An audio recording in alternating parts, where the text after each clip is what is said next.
I want to demonstrate to you how to set up an MLA document, and we're going to do a Works Cited page.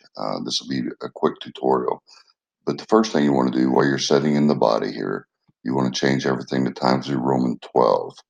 And you can set this up as a default, and the way you would do that is come here to Font, and then once you have it set Times New Roman 12 set as default like this, then that way you don't have to worry about changing this every single time you open up Microsoft Word. Then what we want to do is hit Control 2 to set double line spacing, and you could also set it using this particular button here.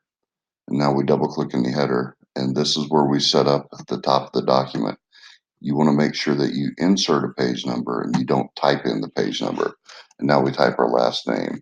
And I'm going to pretend my last name is Smith. And I'm going to highlight, and then I use this toolbar that pops up to double check, make sure it's Times New Roman, and it is. Double click in the body, and now we type our name, Bob Smith, enter.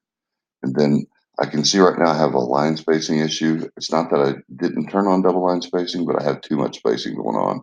So I'm gonna come up here to layout. I'm gonna hit Control A to ensure that the entire document is selected. And I'm gonna turn this after spacing to 0. Then that'll eliminate that excessive spacing. Enter. And now I enter my professor's name or my teacher's name. So Mr. Howard or Dr. Howard or whatever the case is. Now the class that we're taking is, in this case, business.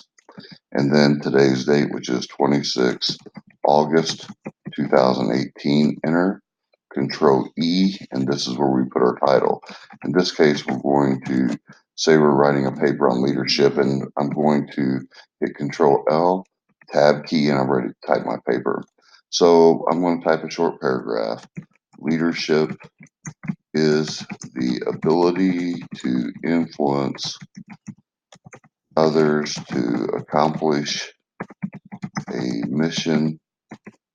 Let me get my fingers on the home row keys here. Mission or task, or a task. Now, before we put a period here, we're going to go ahead and just leave the cursor blinking. And let's say I went out before I have written my research paper. I want to come in here every time that I find a resource.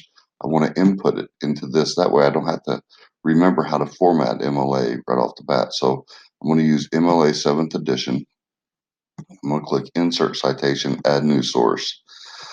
So we're going to say that we got this from a lecture from a professor. And there's different scenarios here that you can use.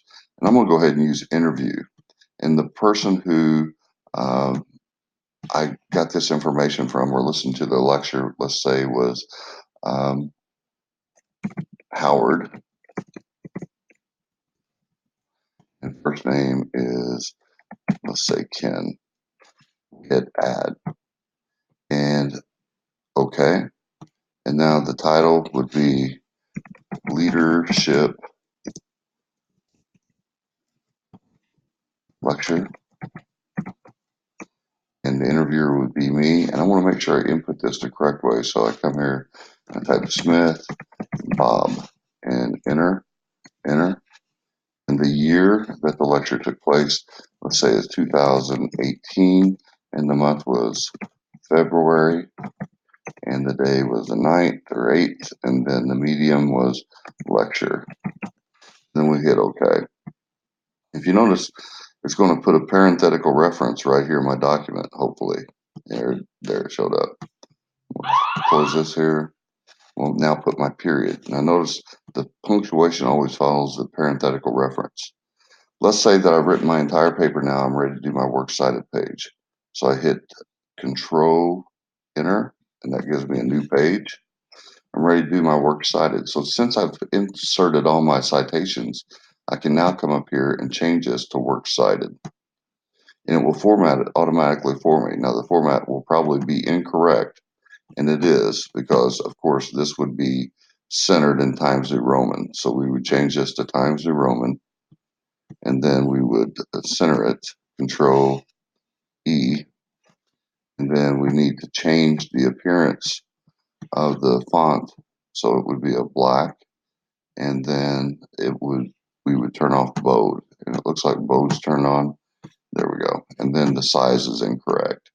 So we change that to 12. And then of course we want our line spacing to be corrected, double line spacing. And you can continue to enter your various citations throughout the document. And it should look very professional for you. I want to make sure I change these to 0 here. Change this to 0, change this to 0, and that brings it up to where it needs to be. And then your rest of your citations will be available for you right there. And notice how it automatically changes to page 2. So when I hit Control Enter again, it should say page 3, and it does. But if you entered up here at the top the number 1, then each page would be numbered 1. I hope that helps you out a little bit. Purdue OWL is a resource to utilize. I don't use that resource too much anymore because of the fact that it's my understanding that they don't like the word woman because it contains the word man, and that's getting a little ignorant in my opinion. So I kind of stay away from Purdue OWL now, but it's a good resource for those of you that need to learn how to use MLA. Hope that helps out.